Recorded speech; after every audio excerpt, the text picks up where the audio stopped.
Bloom's Delicatessen. Sam speaking. Oh, Mrs. Epstein, a pleasure. We got a piece of corned beef. You're going to kiss me. No, money to it, course, of course. A loaf of rye bread, the usual, 4 pickles from the barrel. You're sending the Goldfur boy to pick it up? Fine, Mrs. Epstein. Thank you. The mail's by the cash register, Sammy. I got it, Mama.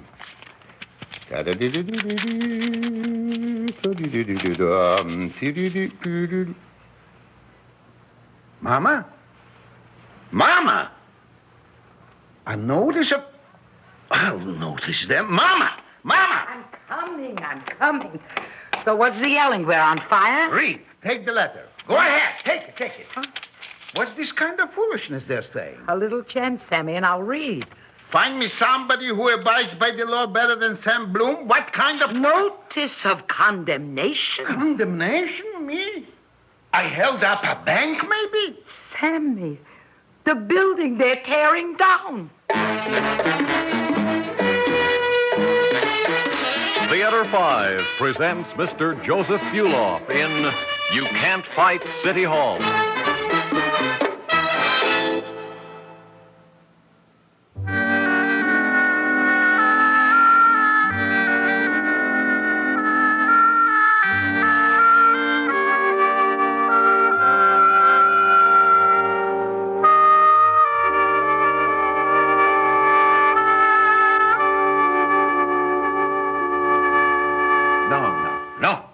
No, let me tell you this, Mama, no. This building nobody is staring down. It says in the letter. No, this is final no. N-O, this is how you spell. The property is condemned, the building will come down, it says. Condemned? A building you condemn? Our building maybe picked somebody's pocket, maybe shot somebody? No, Sammy. What it means, they condemn a building, it means they want to tear it down. They could put something else there. I know. What do you think? I'm stupid, maybe? Oh. Well, you said, please. I wish you wouldn't walk up and down, Sammy. It makes me nervous. Look who's nervous. They're tearing down my building, and she's nervous. So my building a little too, maybe, couldn't you say? Yes, Mama, yes. I'm sorry. And David's, too. They're tearing down my building over my dead body. Please, Sammy. Now, listen to me. I was 20 years old, and I was pushing a bagel cart, and I was glad I got one to push. I was poor, but I knew I'm in a free country, and I wouldn't have to stay poor. So I was saving my pennies. Holes I had in my shoes, but I was saving my pennies. And you want to know what for? You want to know? Yes, Sammy. I was saving to marry a nice, hard-working girl, pretty too, to have children. Well, one anyway. And I was going to invest it in a business, so I wouldn't have to push up and down Canal Street. Are you listening to me? Yes, Sammy. So here I am. I got a wife, I got a son, I got a fine delicatessen store. I got a nice flat with hot water over the store. I own the building free and clear. You hear what I say? Free and clear. I hear you, Sammy. In this country, you own a building free and clear. Who is going to take it away? It says here, the city of New York. Ha!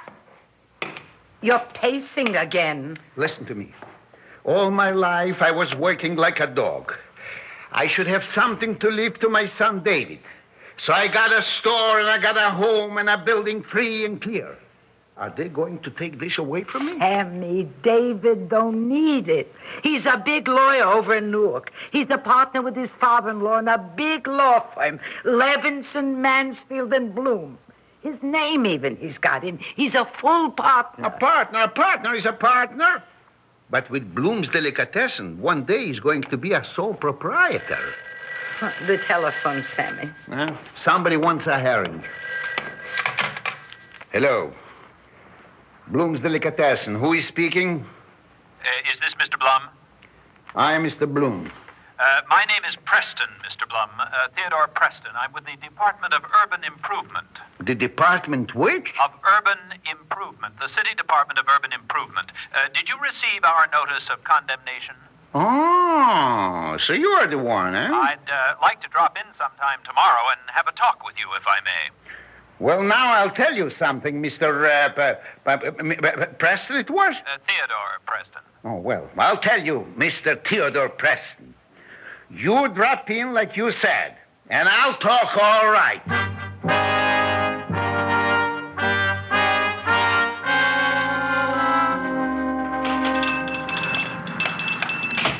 Good afternoon. Can I help you? Are you Mr. Blum? Yes, I'm Sam Bloom. Oh, my name is Preston, Theodore Preston. Oh, yeah. Mr. Preston from the department. We should tear down everybody's building, yeah? I got a couple of things I'd like to say, Mr. Preston. Was anything wrong, Mr. Blum? Yes, Mr. Preston. Anything is wrong if you want to know. Nobody's tearing down my building. Mr. Preston is not tearing it down. The mayor is not. The governor is not. The president is not. And you want to know why? Because the building is staying up. I'm afraid you don't understand, Mr. Blum. Now, what's to understand here? You want the building down. I want the building up. It's my building. So what's to understand? But in the case of property condemnation, Mr. Look, Blum... I got something to show you. A deed. You know what is a deed? Free and clear, Mr. Preston. Not a single penny is outstanding. And look, tax receipts. You thought maybe you could catch me. I didn't pay my taxes. Every penny. Take yourself a look. I'm afraid you're missing the point, Mr. Blum. Your building has been condemned, and it must come down. So, all right. I condemn City Hall. You're going to tear it down? Now, wait a moment. Wait one moment. I'll get a paper and a ballpoint. I'll bring Mama along so she could be a witness. And I'm writing a notice of condemnation. City Hall is condemning me, so I'm condemning City Hall. For this, you got a quick answer. Oh, that's silly, Mr. Blum, and you know it. Now, I am here to ask you what you consider a fair price for this property. So now, who is silly? A man that ain't selling should put on a price. You'll find that we can be just as stubborn as you. All right. So we're going to make a pretty good fight. Mr. Blum, you're an obstructionist. I'm a what? If you force us to take legal action, I tell you right now that... Now you'll take action. You'll turn around and action yourself right out of my store and right off my property, and better you should make the action fast before I'm pushing a little.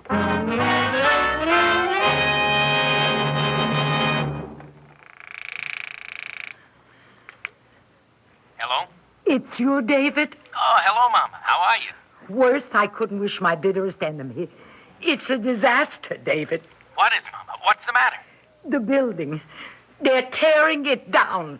We're condemned. They've condemned the property, Mama? Your papa, if he's going to keep on like he's keeping, I couldn't promise you. Well, I just couldn't promise. Who are you talking to? You couldn't promise. Mama? It's only David, Sammy. Hand me the phone. Hand me. Mama? No, it's Papa. David? Your mama told you we are condemned? Well, yes, Papa, but I don't quite understand. David, I want you to come home right away. We must talk it over. I need a lawyer. Oh, sure, Papa, sure. I'll come right over. But, Papa, I'm afraid my firm doesn't handle this kind of case. You'll come and you'll handle. A fortune you spend getting a lawyer in the family. And the first time you get a problem, he's too high and mighty to handle. I'm going out.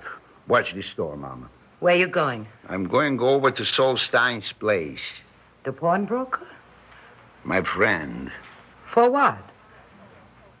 So mind your own store. I'll maybe make a small purchase. You'll purchase? Sammy? Yes. I'm going to buy a gun. Now you know everything. Yes. A gun.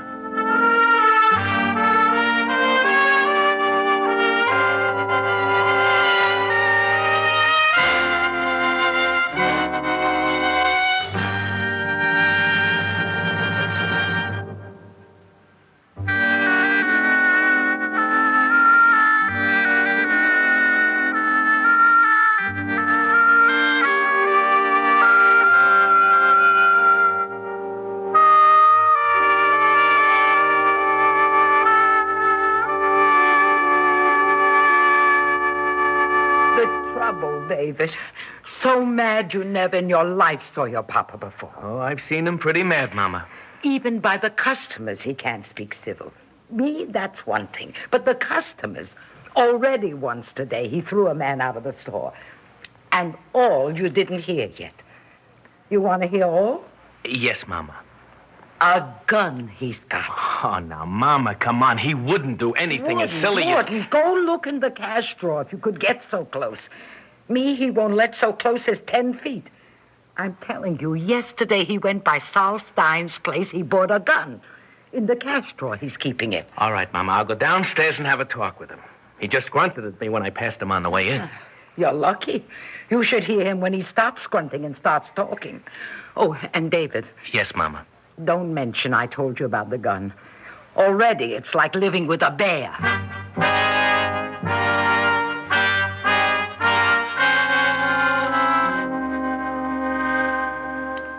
So this is why you're coming to see me, David? You should take sides with the terror downers. Papa, I'm not taking anybody's side. Try once taking my side. See how it feels. All I'm saying, Papa, is that this thing may not be the big disaster that you think it is. No. Don't tell me what is disaster. Papa, don't you ever think about retiring? Do you want to stay here and work day and night until you drop? Now, Abel Schmidt's been down in Miami Beach almost 3 years, and he's not a day older than you are. So, not only they're tearing down my building, now my own son sends me out of town. I shouldn't bother him anymore. Papa, for heaven's sake, I'm just I saying... shouldn't work until I drop. But it's okay if I die from hardened arteries, so long as I got a suntan. Oh, if you won't listen to me, Papa, then what's the use? Or maybe from drowning. Or a shark should eat me up, eh? When you've finished, I'll talk. So I finished. Papa, the city doesn't want to cheat you. They'll give you a good price for your property, probably more than you could ever get from anybody else. With what you've already saved and what they'd pay you, Papa, you could live like a king in Miami Beach. Like a delicatessen man I'm living, in my own neighborhood. Listen, Papa, from what Abel Schmidt's wife writes to Mama, he's living like a king in my... Abel Schmidt! All of a sudden, everything is Abel Schmidt. Oh, Papa! About Abel Schmidt, I don't wish to hear. All right, Papa. I'll go down to City Hall and see what I can do. So, you're coming down from the high horse so far down so you could handle such a case as mine. My firm isn't handling it, Papa, but I'll see what I can do myself. Yeah. You're a good boy, David. Thank you, Papa. And if you get a chance while you are down by City Hall, punch in the nose that Preston fellow.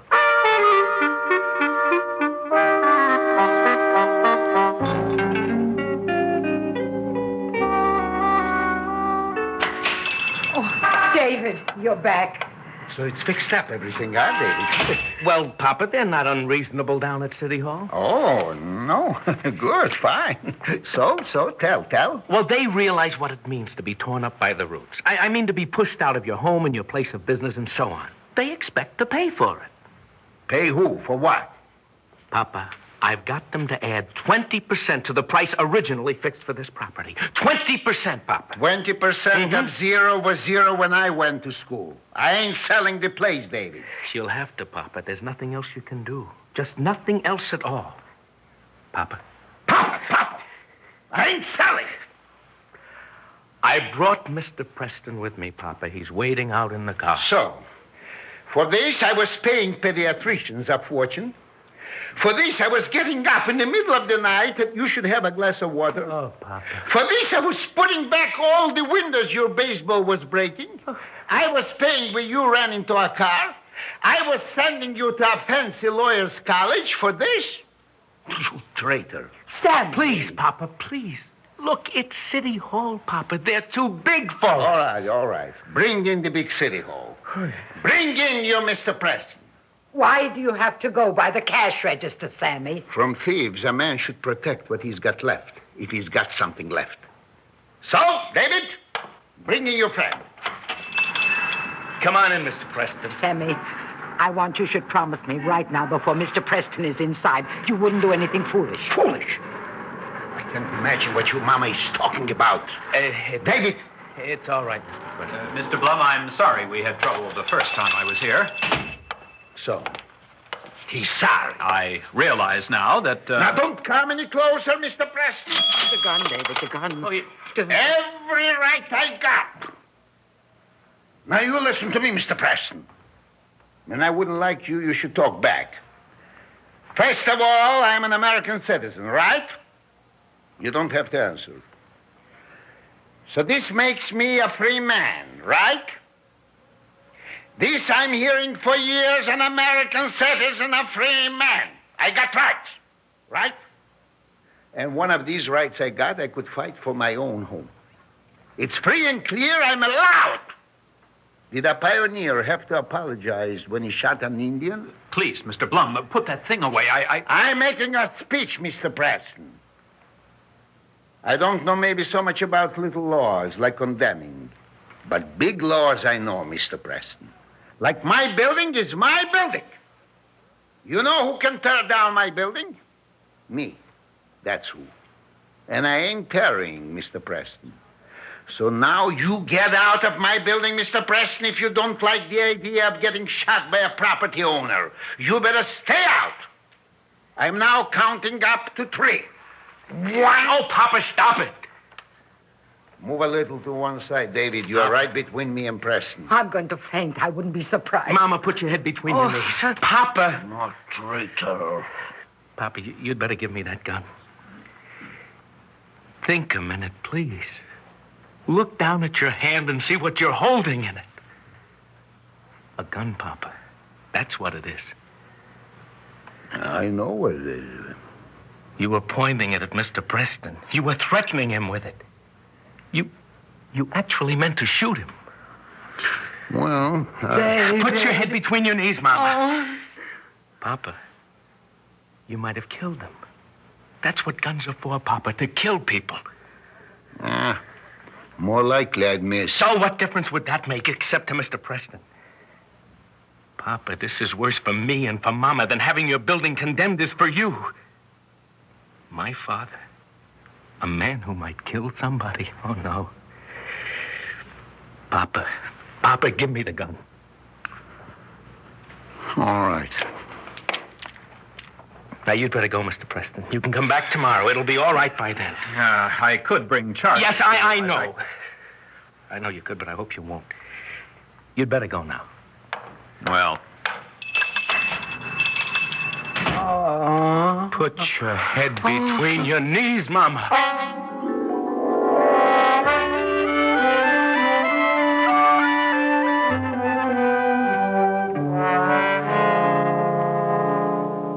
Sammy, darling, you'll love it in Miami Beach. Don't make no difference. I'm loving or hating or... Oh, Papa, you live in a little house by a beach. You can have a swim every morning before breakfast if you want it. You can do anything you like, Papa. Your time will be completely your own. It's what men work for all their lives, Papa. I'm a delicatessen man.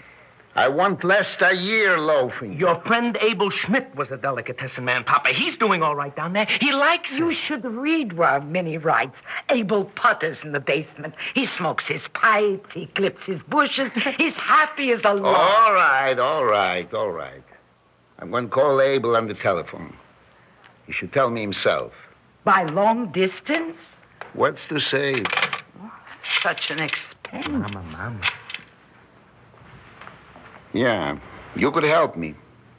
I want to speak to Abel Schmidt. He's living in Miami Beach. Who knows from addresses? You want I should do everything. You're the long distance. I'm the delicatessen man. He'll like it, David. I know he's going to like it when we get settled and everything. I'm sure he will, Mama. Hello. Am I speaking with Abel Schmidt?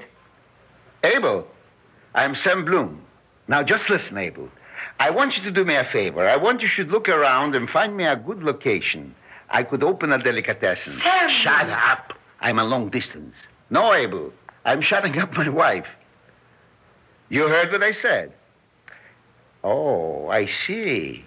It's a suitable occasion? Yes, well, I'll tell you, Abel, if I was taking on a partner, you'd be my first choice, absolutely. But I can't take on a partner. No, Abel, no. I want to have something I could leave my son David. He could be a sole proprietor. A partnership is God already.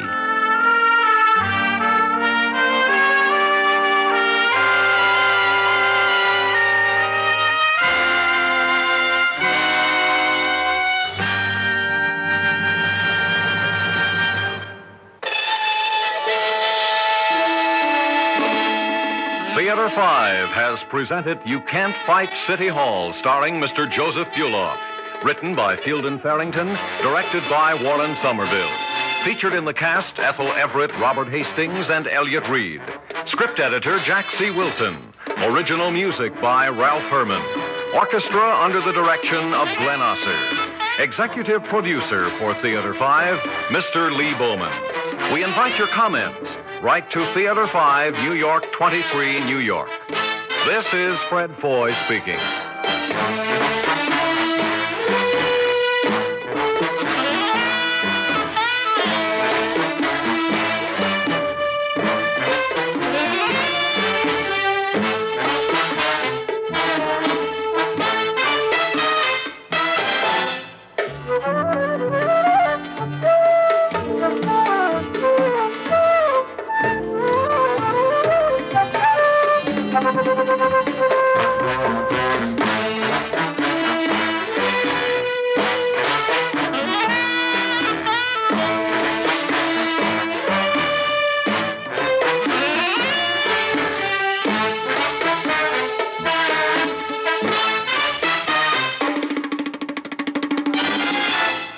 This has been an ABC Radio Network production.